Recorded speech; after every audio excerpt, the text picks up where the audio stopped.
নতুন কি লিখছেন সুনীলবাবু?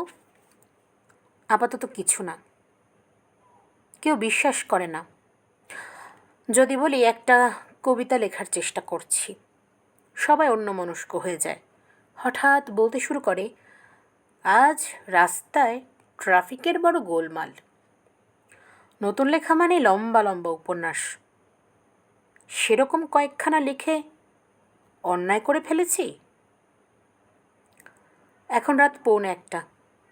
আজ আকাশ অদৃশ্য। কিছুক্ষণ আগে পর্যন্ত সরস্বতী বিসর্জনের খুব হই হল্লা ছিল।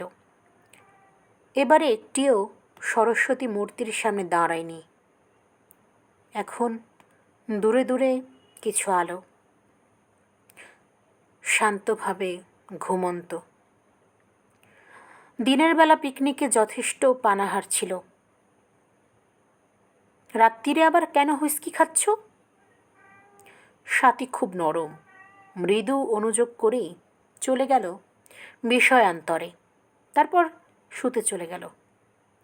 হ্যাঁ, সত্যি আমি বেশি বেশি পান করছি, বেশি বেশি সিগারেট কেন কেন?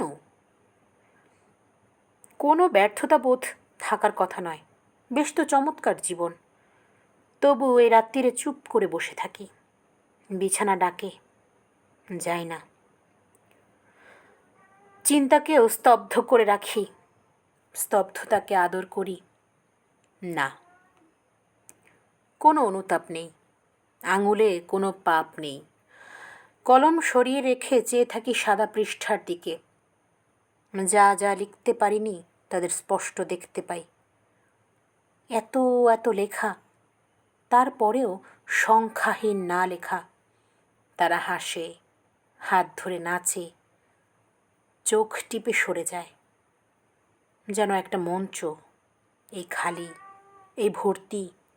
উইংসের এক পাশে ওরা, অন্য পাশে উঁকি দেয় কে? চেনা চেনা লাগে, চিনতে পারি না। আরও আড়ালে চলছে পাশা খেলা। একজন চোখ ভেজানো রমণী, আর তার বিপরীত দিকে, এই এই ভুল চাল দিও না। কবিতা